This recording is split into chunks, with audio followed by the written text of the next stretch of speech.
Let's remember, one of the usages of should is to express a suggestion or recommendation. For example, you should work harder if you don't want to get fired, meaning it's better for you.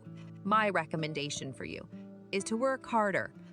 Or you shouldn't eat so much pizza, meaning I recommend you not to eat so much pizza. We can also use should with the present perfect, and it will mean regret. You regret doing something or not doing something in the past. For example, oh my God, I shouldn't have drunk so much. Shouldn't have drunk. Shouldn't followed by present perfect means regret. So this sentence means I wish I hadn't drunk so much, or I regret drinking so much. One more example, you should have taken that offer when it was on the table.